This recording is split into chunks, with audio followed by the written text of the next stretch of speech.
Welcome to St. Joseph's Catholic. It's a mission church of St. Mary's now.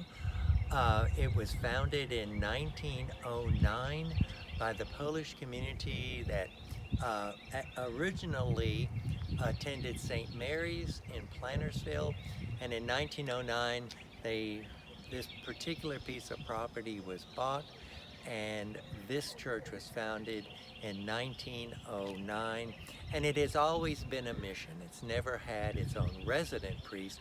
It was taken care of first of all at its founding by St. Stanislaus and Anderson. There was a Polish pastor there, so Polish took care of Polish.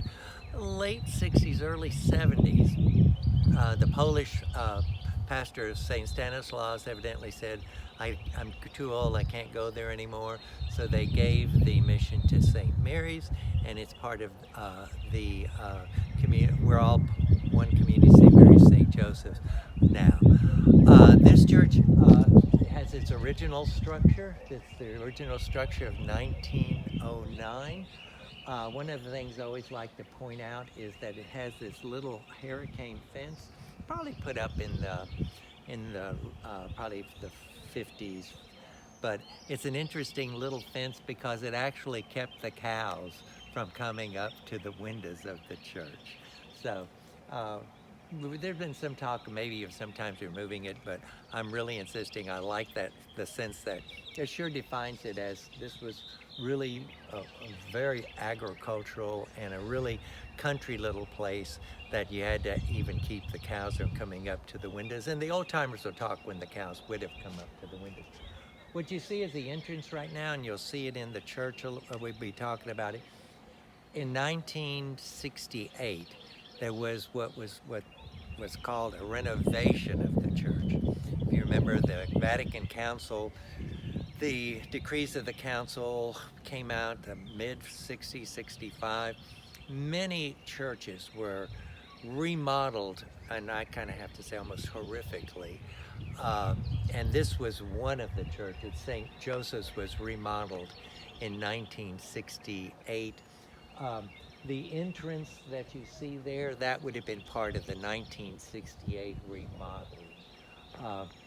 The window up there in the front, it was actually covered over at one point interiorly. It was always exteriorly, but the window interiorly was actually covered over. But we're going to walk in right now into the church, into the foyer. And one thing I like to point out is these churches of this period, St. Mary's and St. Joseph's, tiny little foyers, because you were supposed to just enter. There was really no visiting.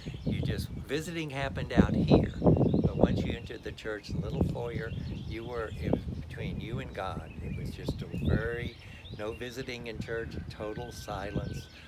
Again, the larger churches that you'll see, the newer churches, will have a large gathering area where you visit there and then you go into the main body of the church. These churches, no. You have a very small foyer.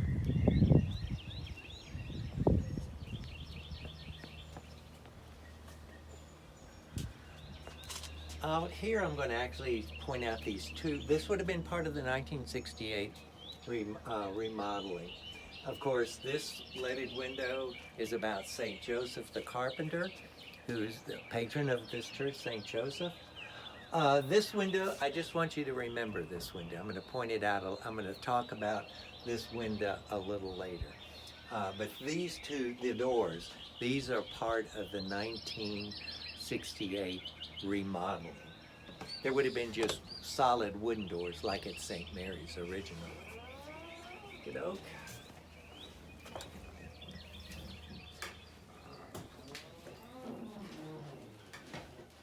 Again, a very small foyer. This is actually one of the original holy water fountains. The story of this is that it was found in a field. It was when they did the remodeling, so much was lost.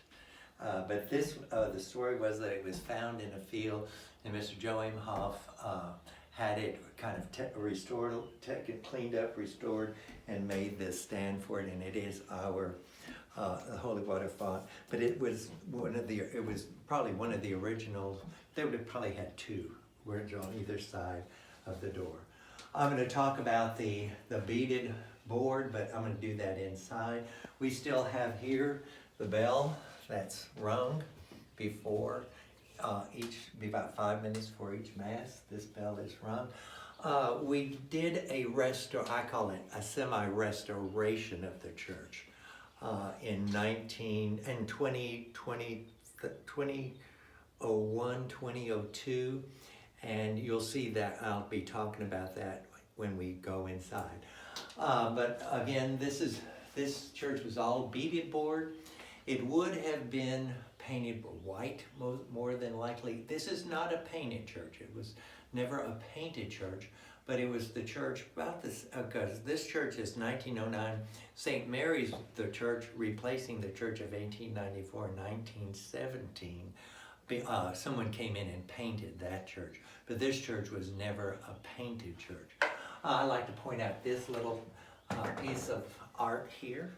It says, Ite ad Joseph, go to Joseph. I found that at Warrington Roundtop Antique Show, and I said it just had to come to St. Joseph's.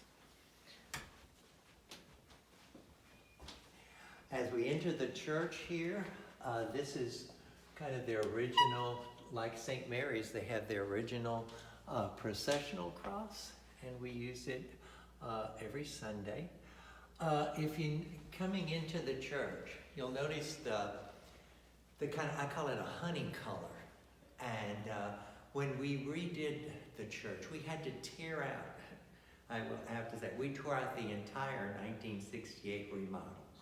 I mean, they had lowered the ceilings, put in fluorescent lights, they covered the windows, the windows in the front, even the windows back of the altar. All of that was covered over with paneling.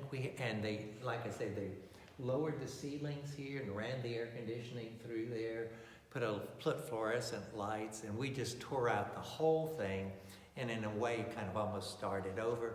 So the whole thing had to be re-beaded board. And what we decided to do was we were going to paint it white, but we decided to just seal it.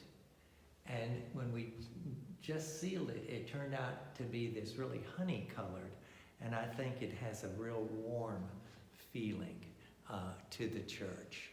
But the restoration was very, very, the people, St. Joseph, all excited about the restoration. And it began, I'm going to walk up here a little to the altar, actually, to the sanctuary now. I'm going to walk up here because this is where it started. The restoration of the church really started with that altar.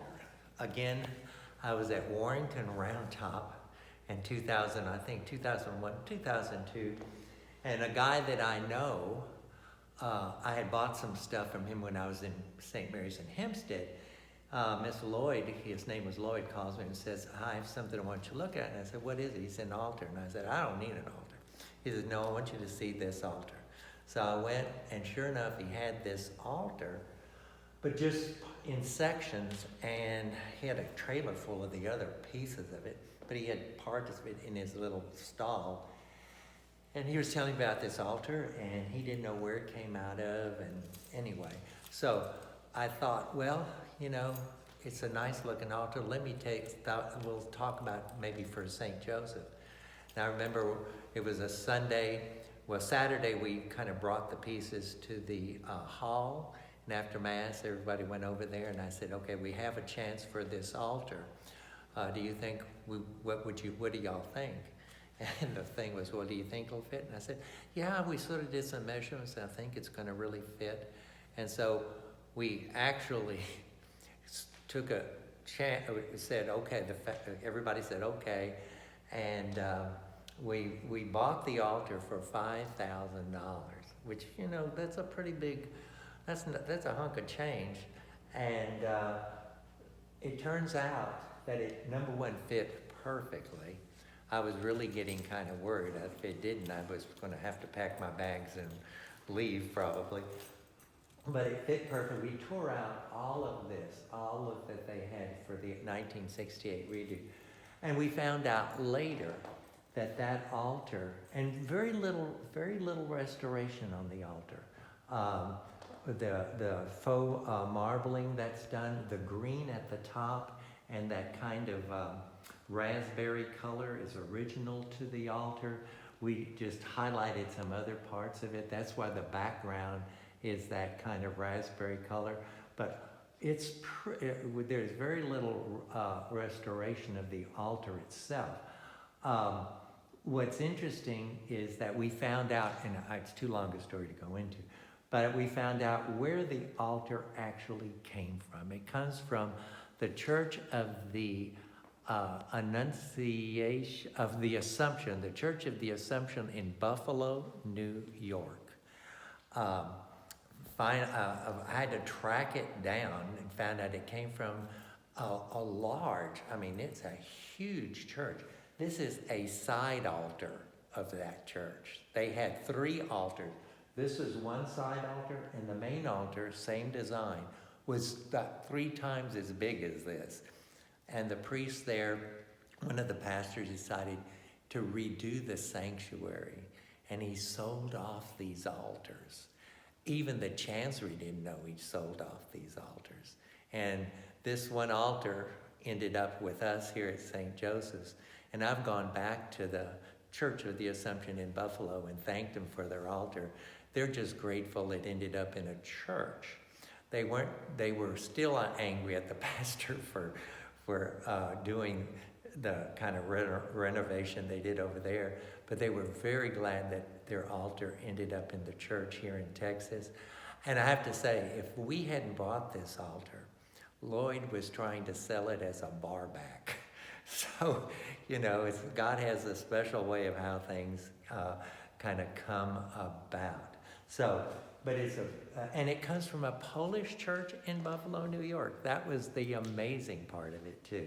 And this is a very Polish community.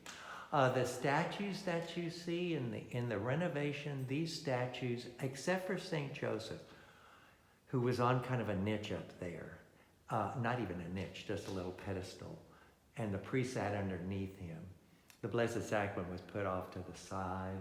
But anyway, he was the only statue in the church. All the other statues were first placed in a storeroom, and eventually they would have been either sold off or they would have been buried because they were not going to be used. But some 2 families brought them and had them in their houses.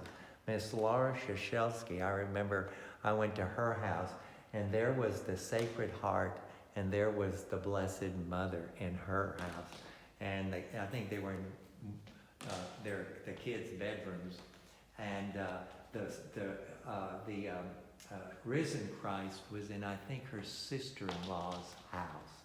And when we started the restoration, they actually agreed to let them be brought back to the church, and we did the restoration. Again, the same artist that did all of the statuary at St. Mary's, Miss Donnell Hill, she did all of the restoration of the statues.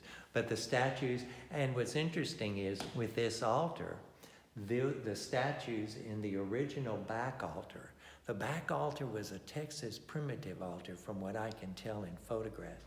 But it was burned, but it had a place for those three statues. So this new altar, which is not new, 1855, from Buffalo, New York, had a place for the three statues, just like it would have been in the 1909 church. The little angels are, again, additions that I added.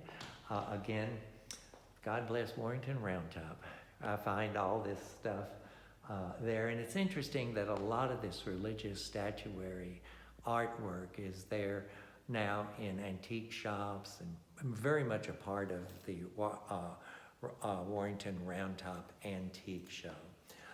The pulpit that you see here, It's an interesting pulpit.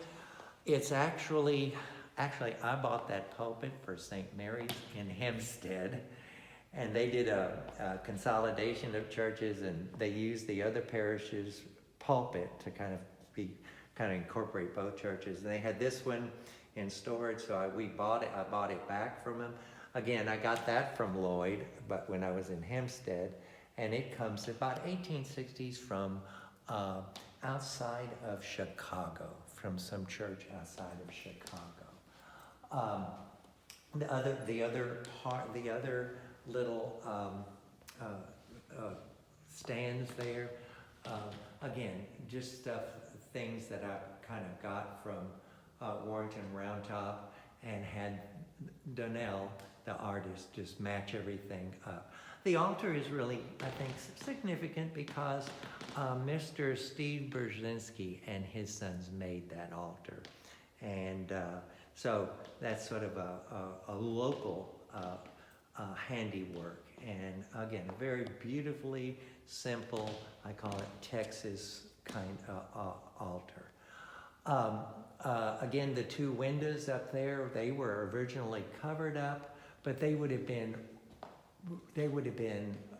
clear glass windows, and they would have probably opened, because this area would get very, very warm unless the windows had opened.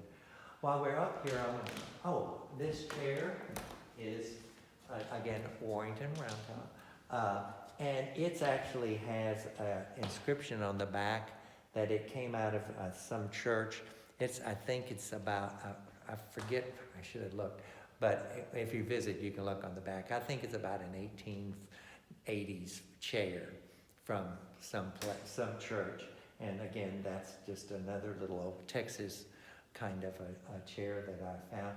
The interesting part is the sanctuary lamp of St. Joseph. That's original to the 1909 church. And it's real interesting because it goes up, and you can tell how you go up, and then if you want to change it, I guess they didn't fill it back up, but it just pulls up, and it's its original pulleys and all. And that's very unique. St. Mary's lost their tabernacle light, just like that. Again, they got new candlesticks and new sanctuary light, and they discarded or usually they gave it to another church. I like this in here, in the vesting sacristy. These are original to the 1909 church, and I always like these because they're the same color that they were original. This is you see this color in old houses. It's awful, but it's the original color. But I love this in the sense that it was probably made by one of the parishioners, and it's still very, very, very functional. The other sacristy is, again, we had to do a little more remodeling in there, make it put new sinks and stuff. The baptismal font that we see right there, that comes from, again, some church outside in the northeast. We don't know what the baptismal font here actually looked like. Again, they don't have any pictures, but it's of this period. It's of this period, and again, Donnell Hill restored it. Now, this altar has a big significance. This altar back here, Mrs. Helen Moak, when they were tearing the main altar down and burning the side altars, she actually drug that off the burn pile and had it in her garage. And she had started to, take the paint off, refinish it, and then when we were redoing the church, she gave it back, and we just left it like she had done it. The little lamb there, that's was probably part of the original church. Again, it was Donnell kind of made it, kind of brought it out, made it a little more, restored it. Again, the statue of the Infant of Prague, not original, but and kind of new. We had an older one and somebody stole it. Somebody wanted it. We lost the other one. It wasn't quite original, but this one's still the Infant of Prague, which is interesting because your Polish and your Czech churches usually had an Infant of Prague, which I always said meant that there had to have been some Czechs around here too. The windows are very interesting. If you notice, when I told you to remember the window on the door there, one was of St. Joseph, the other was of the Blessed Mother with an angel. When in the restoration of 1968, these would have been clear windows, and the architect of this remodeling had somebody, I think out of Beaumont, or I think I've heard Beaumont, somewheres like that. They commissioned these windows, and it took me the longest time to figure out. I thought they were nice windows. I never could figure out what was the concept of the windows, except one day I was actually sort of sitting here and kind of trying to meditate, and it dawned on me. I looked at this one in particular. I thought, well, that looks like the agony in the garden. Then this one really hit me. I said, well, that's the scourging at the pillar. That's the crowning of thorns. And it dawned on me. These are the mysteries of the rosary. And it begins with the Annunciation at the front door. It goes Annunciation, Visitation, the birth of our Lord, the presentation in the temple, the finding of Jesus in the temple with the scroll, reading to the temple priest. There's the agony in the garden, scourging at the pillar, crowning with thorns. There's the carrying of the cross, then there's the death on the cross. But they're mysteries of the rosary, and really well done. Once you know what they are, it all comes together. But we had to redo the floor here, but the sanctuary floor is the original kind of a pine floor. Might be longleaf pine, I'm not sure. It's not to code, believe me. Every once in a while, you have to kind of be careful because it's not to code, but it's original. And the backdrop that you see to these altars here, the side parts, they are part of the 1968 redo. The lighting is not, I found that lighting, again, Warrington Round Top. Again, a lot of ecclesiastical church stuff shows up there. But we kept the windows in the back clear, just so we get some clear light in. Always had, and the windows up here are kind of clear up by the altar, just to have some clear light and not filtered light. One thing I do want to, we'll walk back here a little bit, the confessional. The confessional, actually, we redid when we were redoing the church, and I did something kind of to do something a little different. But this is modeled, our confessional here is modeled after the confessional of Sacred Heart Latcham Church, which is my mother's home church and outside of Brenham. And it's a really old church, it's 1918, but they have a really old, a little bitty one, but it sort of has this design. So when we redid the confessionals, I redid it with kind of using that design. But this gives you an idea of the window, the clear windows that would have been in the church. There's one thing over here I want to point out.